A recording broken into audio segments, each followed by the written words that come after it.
चूँकि यहाँ पे बनारस जैसे शहर में अभी तक ये सुविधा उपलब्ध नहीं थी किसी भी हॉस्पिटल में। इसके लिए यहाँ के पेशेंट्स को बड़े शहरों में दिल्ली, मुंबई या तो लखनऊ तक जाना पड़ता था, छोटे से छोटे एवं बड़े प्रोसीजर के लिए। नमस्कार, मैं doctor Saurabh Kumar Rai, intervention radiologist at Heritage Hospital Lanka. मैंने अपना ग्रेजुएशन पुणे से किया है। उसके बाद मैंने अपना DMRD रांची से किया है। तत्पश्चात मैंने अपना DNB sir Gangaram hospital new Delhi से किया है और मैंने अपना सुपर स्पेशलाइजेशन जो कि इंटरवेंशन रेडियोलॉजी है एम्स ऋषिकेश से कंप्लीट किया है। और मैं यहाँ एक नया डिपार्टमेंट यानी कि इंटरवेंशन रेडियोलॉजिस्ट शुरू कर रहा हूँ, जो कि पूर्वांचल का पहला hospital based intervention radiology department है। चूँकि यहाँ पे बनारस जैसे शहर में अभी तक ये सुविधा उपलब्ध नहीं थी किसी भी हॉस्पिटल में। इसके लिए यहाँ के पेशेंट्स को बड़े शहरों में दिल्ली, मुंबई या तो लखनऊ तक जाना पड़ता था, छोटे से छोटे एवं बड़े प्रोसीजर के लिए। पहले तो हम ये समझेंगे इंटरवेंशन रेडियोलॉजी है क्या।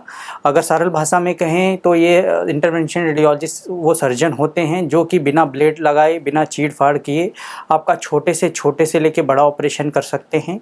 छोटा मतलब कि किसी भी टुकड़े की जांच निकालनी हो, या तो फिर किसी भी कहीं भी बॉडी में पस जमा हो उसको निकालना हो। बड़ा कहें, बड़ी सर्जरीज़ कहें तो इसके अंदर कहीं मान लीजिए कि पूरे ही शरीर में कहीं से आपको ब्लीडिंग हो रही हो या फिर कहीं किसी नस में क्लॉट जम गया हो, तो यह बिना ब्लेड लगाए सुई की छेद के द्वारा वायर से या पतले कैथेटर से उसका इलाज किया जा सकता है।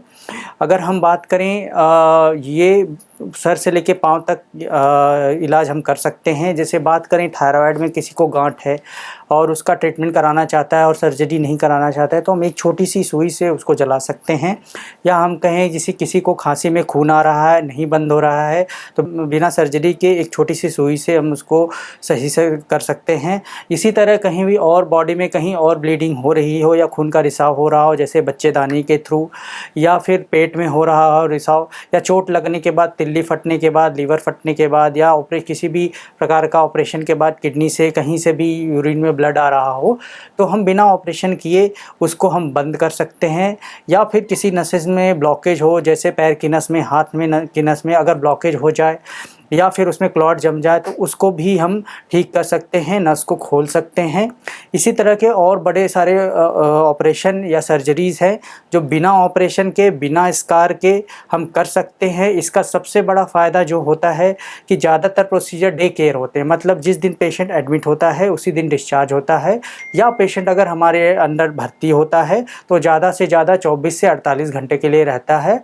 इस ज़्यादातर प्रोसीजर में कॉम्प्लिकेशन के चांसेस काफ़ी कम होते हैं और बहुत कम हॉस्पिटल स्टे होता है और अर्ली रिकवरी होती है, पेशेंट जल्दी ही चलने फिरने लायक हो जाता है। अगर इस तरह की समस्याएं आपको होती हैं, आप डायरेक्टली इंटरवेंशन रेडियोलॉजिस्ट का अपॉइंटमेंट ले सकते हैं और आपका क्या पता सर्जरी बिना किसी चीड़ फाड़ के और छोटे से छेद के द्वारा संभव हो। धन्यवाद।